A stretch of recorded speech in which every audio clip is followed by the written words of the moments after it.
त्वमेव लोकशङ्करं नमामि शङ्करं गुरुम् नमामि शङ्करं गुरुम् नमामि शङ्करं गुरुम्.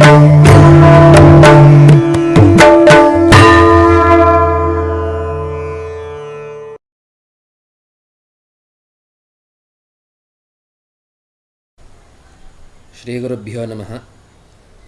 वागीशाद्याः सुमनसः सर्वार्थानामुपक्रमे यं नत्वा कृतकृत्यास्युस्तन्नमामि गजाननं. शारदा शारदाम्भोजवदना वदनाम्बुजे सर्वदा सर्वदास्माकं सन्निधिं क्रियात्. सदाशिवसमारम्भां शङ्कराचार्यमध्यमाम् अस्मदाचार्यपर्यन्तां वन्दे गुरुपरम्परां. शास्त्राब्धिपारदृश्वानं सङ्गहीनं तपोनिधिं भजे श्रीभारतीतीर्थगुरुं भद्रौघदायकं. विद्याविनयसम्पन्नं वीतरागं विवेकिनं वन्दे वेदान्ततत्त्वज्ञं विधुशेखरभारतीम्. With Ashtanga Pranamas to the Padapadmas of the Ubhaya Jagadgurus. As per the orders of the Jagadguru, starting today, we will be commencing a series titled Punyabhumi Sringeri, discussing the hallowed history of this kshetra from Vibhandaka Maharshi and Rishi Shranga Maharshi until the current Jagadgurus of the Peetham, Jagadguru Shri Bharati Tirtha Mahasannidhanam and Jagadguru Shri Vidhushekhara Bharati Sannidhanam. The name that the Jagadguru has given for this series, that is to say Punyabhumi Sringeri, is itself an indicator of the topics that will be covered. Punyabhumi. So when we say the word Punya, there is a very specific meaning attached to that word. Puyate anena iti punyam. That which brings about purity, that which brings about cleanliness of the mind and the body is called Punya. So that kshetra, that place that is punya for people that come to it, that place that gives purity to those who reside in it, that place that causes peace to those who reside in it is called a Punya Bhumi. It is our fortune that Bharatavarsha is in itself a Punya Bhumi. Starting from Kashmir down to Kanyakumari, from Rameshwara up to the Himalayas, from east to west, all parts of this Bharata Varsha are a Punya Bhumi. There is no place here that is not purified by the presence of some Devata. There is no place here that has not been trod. There is no land here that has not been trod by some sadhu. And there is no place here where we cannot find Dharmatmas and Punyatmas residing. So while the whole of India itself is a Punya Bhumi, based on the various tapas that has gone on in certain places, based on the histories of certain places, within Bharata Varsha itself, some places are designated as Punya Bhumis in a more Vishesha way. So when we talk about such holy sites, we often hear two words, Tirtha and Kshetra. We usually use these two interchangeably, but the two have slightly different connotations. The word Tirtha comes from the Tridhatu, Tarati Papam Anena, that by which Papa is crossed, that by which sin is overcome, that by which the suffering born of Papa is overcome. Such a place is called a Tirtha. So the Kosha is also giving us many more meanings of the word Tirtha. Tirtham Shastradhara Kshetropayopadhyaya Mantrishu. Shastram Tirtham Shastra Adhara Kshetra Upaya Upadhyaya Mantrishu. So these are all the meanings, the nanarthas that are given for the word Tirtha. The word Tirtha is used to mean Shastra. The word Tirtha is used to mean Adhara, a yajna. In the same way, an Upaya, a means to an end. Upadhyaya, a teacher, is also used. A teacher is also one of the meanings of the word Tirtha. And Mantri, a minister of the king, is also one of the meanings of the word Tirtha. But in the middle of all of this, we also have the word Kshetra. So a site, a holy place is also meant by the word Tirtha. But usually in Shastra and in Puranas and in the Vangmaya of Sanatana Dharma, in the literature of Sanatana Dharma, we usually see that the word Tirtha is used to mean any holy site associated with a water body.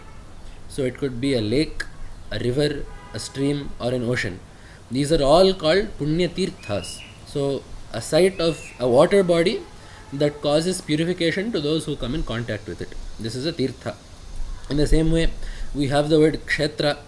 Usually in Sanskrita, the word Kshetra refers to a field, any field that is suitable for the sowing of crops.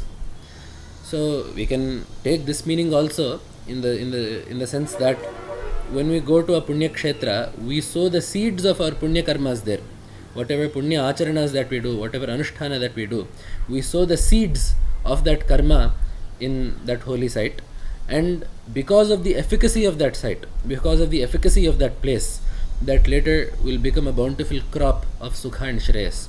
So in this sense, we can say that the word Kshetra can refer to holy sites.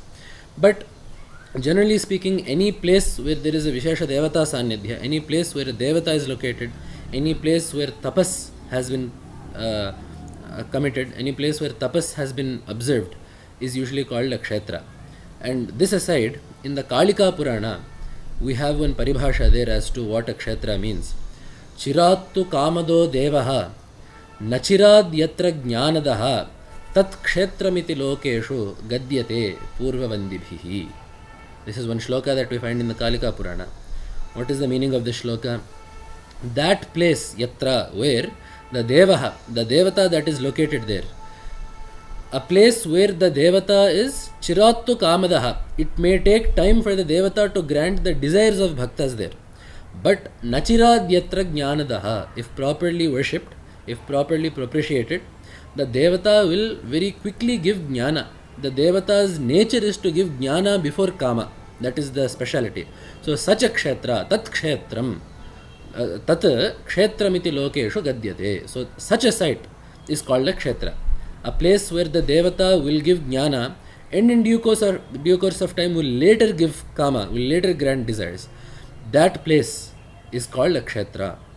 So it is our fortune that this Sringeri kshetra, located in the western Ghats in Karnataka, is both a kshetra and a tirtha. It is a tirtha in the sense that we have the very holy Tunga Nadi flowing by. The Tunga Nadi that was born of Varaha. So one name that we see for Tunga in the Puranas is, or for Tunga Bhadra in the Puranas, is Varahi. So as per Puranic lore, we see that after Bhagavan Mahavishnu, in the form of the Adivaraha, Yajnavaraha, having killed Hiranyaksha and restored the earth, restored Bhudevi to her proper place, in order to take some rest, he came to the Sahya Parvatas here and rested there. The sweat flowing from his left and right tusks became Tunga and Bhadra, which later merged to become Tungabhadra. So such a divine river is flowing here, that river that is called Tungabhadra and Varahi. We will discuss the significance and the purity of this river in further episodes. So such a river is flowing by.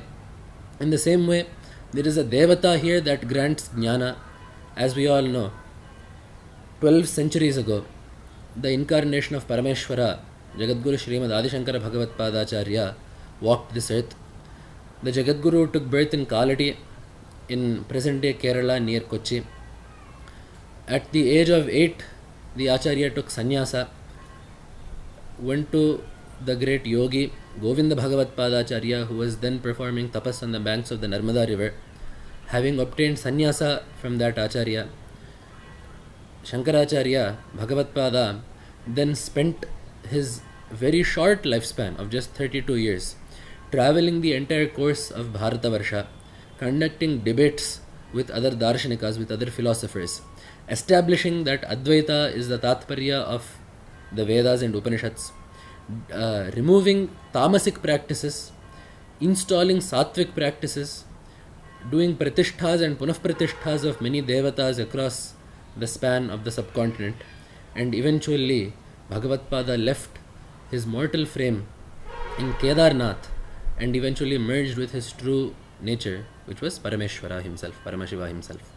So that Bhagavat Pada, in the course of his Vijaya Yatra across Bharatavarsha, came to Sringeri, and here, with the help of the Vanadurga mantra, established Sharada Parameshwari, who is the Adhishthana Devata of Brahma Vidya. So each Vidya has a Devata that is conducive to the obtainment of that Vidya. So each Vidya is presided over, not just each Vidya, every object in this universe is presided over by some Devata or the other. The Adhishthana Devata, the Devata that presides over Brahma Vidya and all other Vidyas to boot, is Sharada Parameshwari. So that Sharada Devi is established here in Sringeri by Bhagavad Pada himself. So then Sharada Devi was established in a Chandana Murti, in a sandalwood Vigraha, and then in due course of time Jagadguru Shri Vidyaranya Mahaswami then later did Kalakarshana and transferred that Chaitanya of Devi into the golden Murti, the Suvarna Murti that we see today. So this Kshetra, this is a Kshetra because it has the Sannidhya of Sharada Devi who gives Jnana, and it is also a Tirtha because the Tunga river is flowing in the vicinity of this Kshetra. However, the purity of this Kshetra did not start with Jagadguru Srimad Adi Shankara Bhagavat Pada Acharya, but it rather started before Bhagavat Pada, several yugas before Bhagavat Pada. In Treta Yuga, we know that there was a great sage called Rishyasringa Maharshi who was instrumental in performing the Putrakameshti Yaga for Dasharatha Maharaja, through which Sri Ramachandra was born. So that Rishyasringa Maharshi performed tapas here. Rishyasringa Maharshi's father, Vibhandaka Maharshi, also performed tapas here. Both of these Maharshis are stalwarts in their own right. They belong to the Vamsha of Kashyapa Prajapati. So Vibhandaka Maharshi being the son of Kashyapa Maharshi, and Rishyasringa Maharshi being the grandson of Kashyapa Maharshi. That Kashyapa Vamsha has done tapas here in Sringeri. So it is not just Puranic lore, but it is the experience of many people to this day that in places such as this, where immense tapas has been performed by Siddha Purushas, that Anushtanas done to this day by sadhakas find fruit very quickly. So wherever it is that our Purvajas, the Rishis of the past, the Siddha Purushas of the past have performed tapas, a location that has been purified by that tapas will grant Siddhi even more quickly to future generations that perform Anushtanas there and that do sadhana there. So such a Kshetra is this Sringeri Kshetra, and we can see that doing Anushtana here and doing sadhana here will very quickly give us Manashuddhi, Chitta Shuddhi, purity of the mind. And in honesty, it is this purity of the mind that is the goal of all Kshetra Yatras and Tirtha Yatras. Why is it that we should go to Kshetras and Tirthas? What is the goal? Bhagavad Pada says in Prashnottara Ratnamalika, Kim Tirtham Apicha Mukhyam. What is a true Tirtha? Is it a place that has a very old temple? Is it a place that is sought after by many good people? Is it a place where jnanis reside? What is truly a Tirtha? To which Bhagavad Pada gives us the answer, Chittamalam yan nivartayati. That place that gets rid of chitta doshas, that is a Tirtha. Our mind, because this human birth is born of punya and papa, our mind has both punya and papa tendencies in it. That is the nature of the mind. There is no normal mind of a human that is 100% punya. There is no normal mind of a normal human that is 100% papa. Generally speaking, for Laukikas, the mind is a mix of Shubha and Ashubha Vasanas. So, it is our duty, if we wish to progress in sadhana, to remove the Papa Vasanas, the Ashubha Vasanas, and inculcate Sadvasanas or Shubha Vasanas. So, these are all the impurities of the mind need to be removed. These we can see are usually called the Kama, Krodha, Lobha, Moha, Mada, Matsarya, what is usually called the Arishadvarga. But this aside, there are usually only, if we condense those 6, there are only 2 things that really need to be removed from the mind, and those are called Raga and Dvesha. Our attachment to things that we find favorable is Raga, and our aversion to things that we find unfavorable is Dvesha. It is because of these 2 tendencies that we commit Punya and Papa, and it is because of that committing Punya and Papa that we accrue karma and are therefore born again and again in order to exhaust that karma, thereby creating the cycle that we call samsara. So the root of samsara is this raga and dvesha. So if we can remove those raga and dvesha and make our mind pure, we will have progressed a very good deal in our human life. So the point of doing these kshetra yatras and tirtha yatras, we must check ourselves when we do these yatras to check whether or not these doshas are reducing in our mind.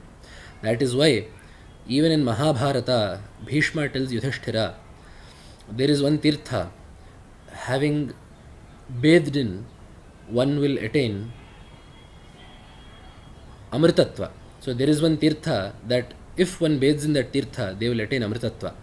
Yatra devascha vedascha pavitram kritsnam ekatam vrajet tan manasam tirtham tatra snatva amrito bhavet. This is the shloka that Bhishma Pitamaha tells in Mahabharata. So there is one kshetra called the Manasa Tirtha. There is one tirtha called the Manasa Tirtha that one should bathe in if he wishes to get amritatva, immortality. And what is the nature of that tirtha? The Vedas, the exceedingly pure Vedas that teaches about punya karmas and the Paramartha Tattva of Brahman. Those Vedas, all the devatas that one can conceive of, all these auspicious things, pavitram kritsnam, all auspicious things, find unity in that one tirtha, and that is the Manasa Tirtha, a pure mind. This is to say that a pure mind is as pure as the Vedas. A pure mind is as pure as the Devatas.